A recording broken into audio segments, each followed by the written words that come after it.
If you have a job interview scheduled soon and you are watching this video, it is because you are very interested in presenting the best version of yourself and getting the job.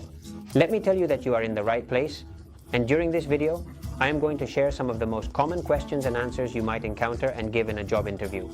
I am not going to give you very specific examples because it would be of little use.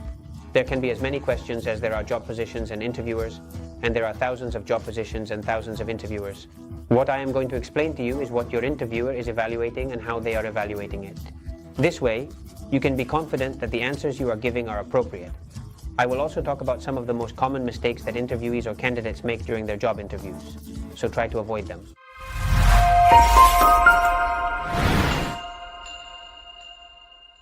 Hello, how are you? I am John Charles, I work in human resources, and I am here to give you a hand. First of all, I ask you to give a thumbs up if you find this content interesting and to subscribe to stay updated on the next videos we make. If the video receives enough support, I will be able to make another one later where I talk about new questions, because it is impossible to cover them all in a single video. What do you know about our company? This is one of the most typical questions at the beginning of an interview, and interviewers use it to break the initial ice. Beyond the conversations about the weather, how you got here, whether there was a lot of traffic, or if you had trouble finding the place, we are now going to start talking about you, and this will be the general tone of the entire interview. The goal of this question is to find out how much you know about the company, whether you have researched it, and if you don't know much or have incorrect information, the interviewer can guide and advise you correctly so that you understand the company and the job position. But don't forget that you're in an interview and everything counts. So this question has a double purpose. The other part is knowing how much interest you have in the company and the position. You are already being analyzed by your interviewer, so in the days leading up to the interview, it is essential that you go through a preparation phase where you can do some research. You can visit their website to find out what their field of expertise is, what sector they belong to, and what they sell, including products and services. You can also check the Google News notifications section to see the latest updates about the company. In short, any information that benefits you and that you can showcase in this first interview question. It is also great to visit the job offer, which will be on the job portal where you found this job or on the company's website. This is done to know what the company's requirements are, what skills and competencies you need. If you do this small research to the question, what do you know about us, you will be able to answer very, very well.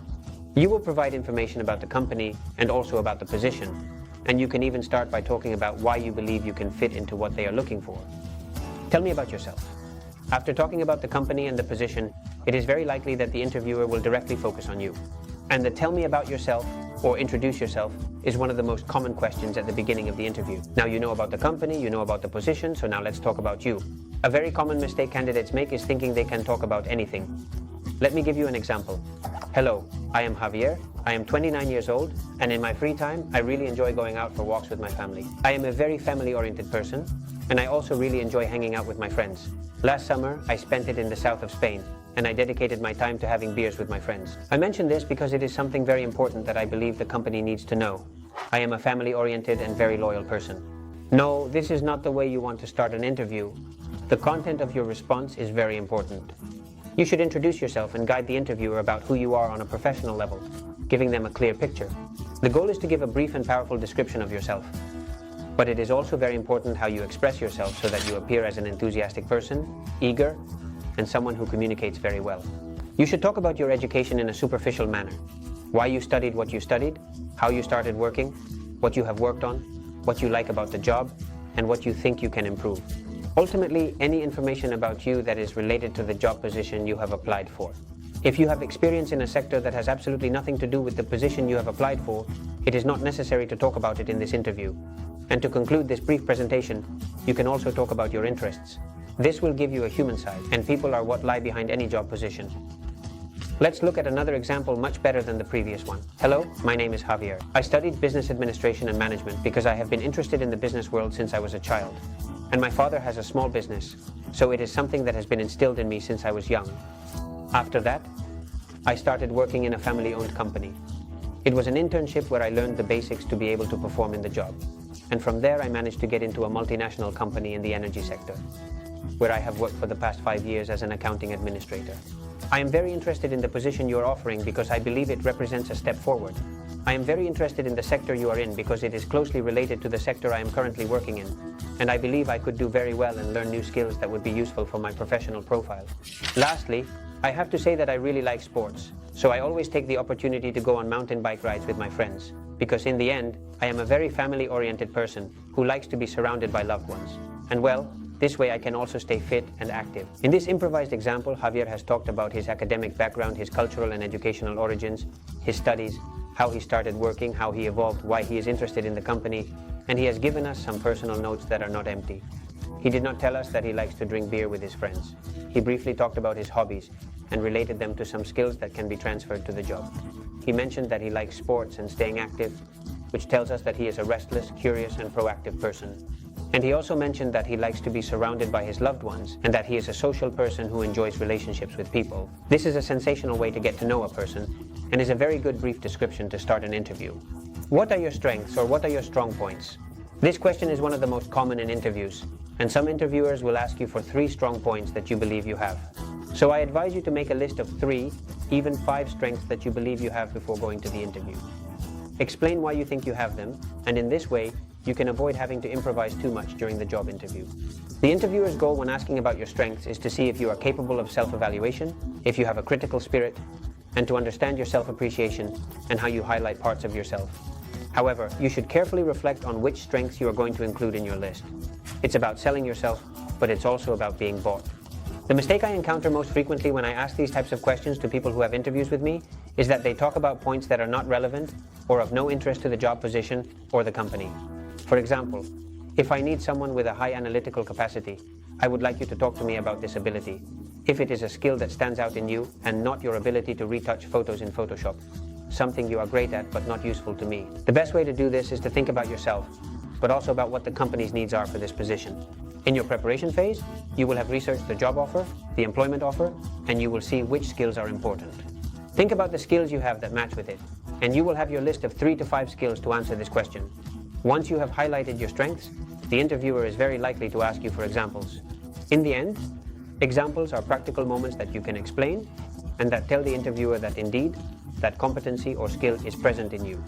For example, there are many people in a selection process who tell you that they can be good leaders or that they are good leaders, but very few provide examples of how they have led a specific situation, why they did it, what difficulties they encountered, how they were able to lead the group, and all these kinds of matters related to leadership examples that give me 2001 useful information to get to know this person. So, ultimately, my advice is to make a list of 3 to 5 strengths you have and think of practical examples that demonstrate those strengths, what you can improve on, or what your areas for improvement are. This question is exactly the opposite of the previous case. It is about identifying your weaknesses and sharing them with the interviewer. Here, the most common mistakes I encounter are 2. First, the candidate shuts down, does not trust the question, and does not trust the answer. 2001. So we shut down, say nothing, or give some kind of response, just to get by, but that doesn't get to the heart of the matter. Other people choose to give answers that are not really areas for improvement, but rather have a positive spin, we could say, such as being perfectionists. Perfectionism is not necessarily bad. In fact, you could talk about it as one of your strengths. So don't try to deceive the interviewer or manipulate the conversation to get by in this way. And the second common mistake I find in candidates' responses is the candidate who shoots themselves in the foot. Since honesty is a highly valued trait in the selection process, they start being terribly honest and mention some flaws that work against them and make me see that they could cause problems in the company. In this way, they are very sincere, but they ruin their candidacy. How should you answer this question about weaknesses or areas for improvement, as we like to say in human resources? Well, considering the interviewer's point of view, they not only want to know what your weaknesses are, but it goes much further than that. You want to know how easy it is for you to identify your areas for improvement and how you act to address these weaknesses or areas for improvement that you have. So the advice here is very similar to the previous one, to prepare 3 to 5 areas of improvement that you think you might have. The idea is to think about improvement plans, about how you act to be able to address or compensate for these areas of improvement.